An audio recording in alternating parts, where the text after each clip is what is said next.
Alright, now that I've finally finished the Reanimator franchise, or series, whatever, because it's not a franchise, it's a trilogy, I should say. It's time to finish another film series that I have yet to finish. Hold on.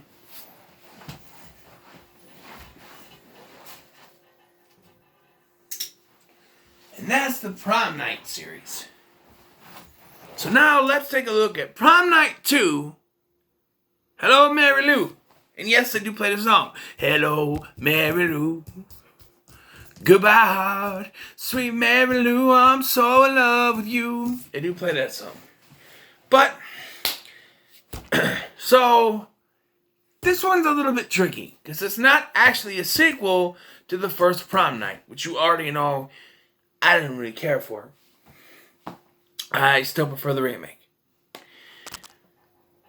This is actually a separate film called The Haunting of Hamilton High that had the name changed to Prom Night 2, Hello Mary Lou, to capitalize on the Prom Night franchise. It has nothing to do with the previous film, no connections whatsoever. It has a completely separate story about Mary Lou Maloney, who in 1957 was accidentally set on fire at her prom.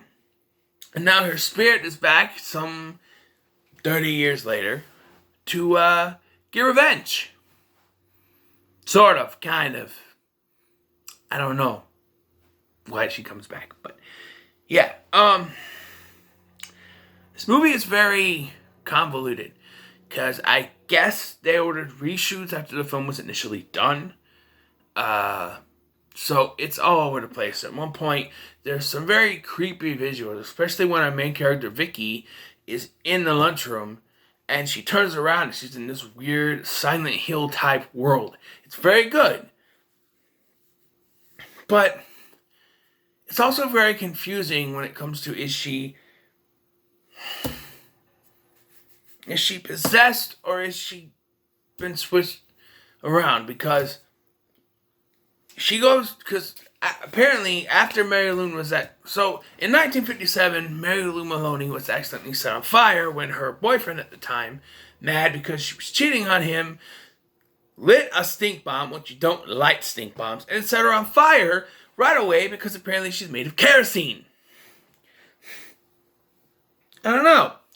But set her ablaze and she died. Apparently her spirit got locked away in a trunk. Maybe it was connected to the crown.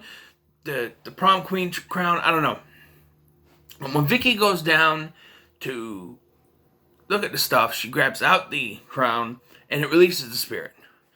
But it's weird because while she's not yet possessed by Mary Lou, she remembers people and names and certain things, and it's only like she gets sucked through a wet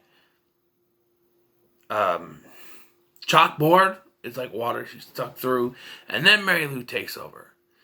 It's really weird. Another strange thing is that, there's nudity because it's a horror film in the 80s, but the main female protagonist is one of the ones that get naked. And this is one of the first ones I've seen. Usually it's a side female character or something.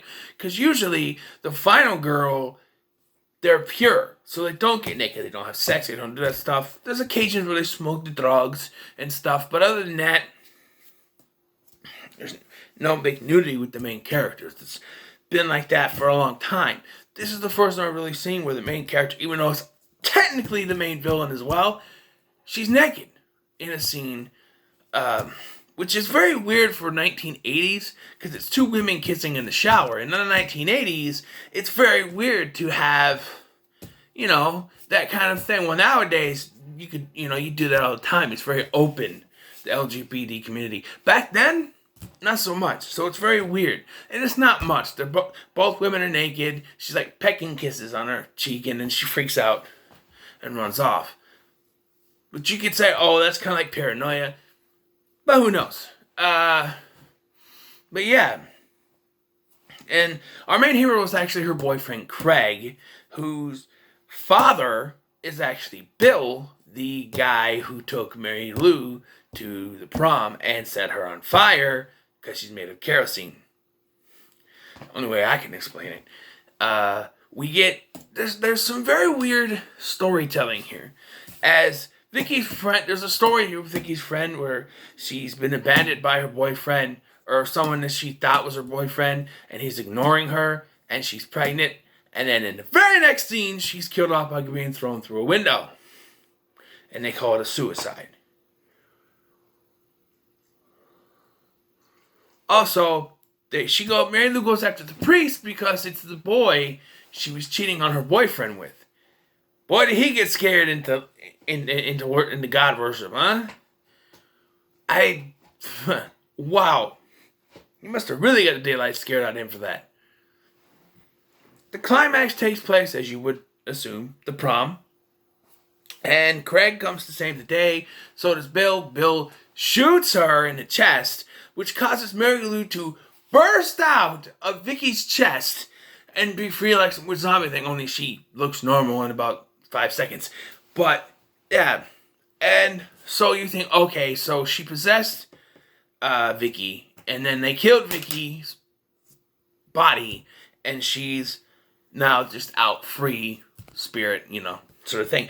But then, after the climax, towards the end of the climax, after Mary's supposed defeat, after Bill sort of takes care of her, Craig then frees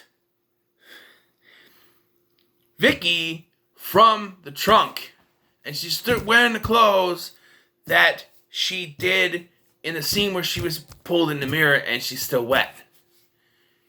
What? It's very confusing. And then reshoots. Look, it's not bad if you do reshoots, but make sure they make sense. Because this is all over the place. And how do we end?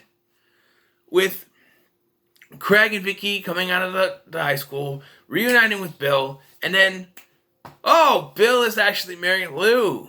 And, drives them off. Tell you what. It ain't coherent, but it was sure entertaining, let me tell you.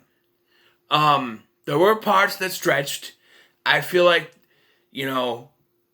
I feel like that there were moments where it was really quiet and nothing was really happening.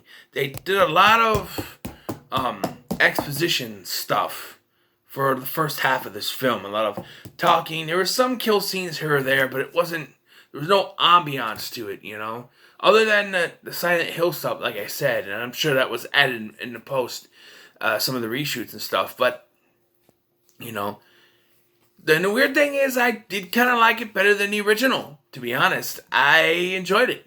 As weird as it is, it's actually had some kind of color to it.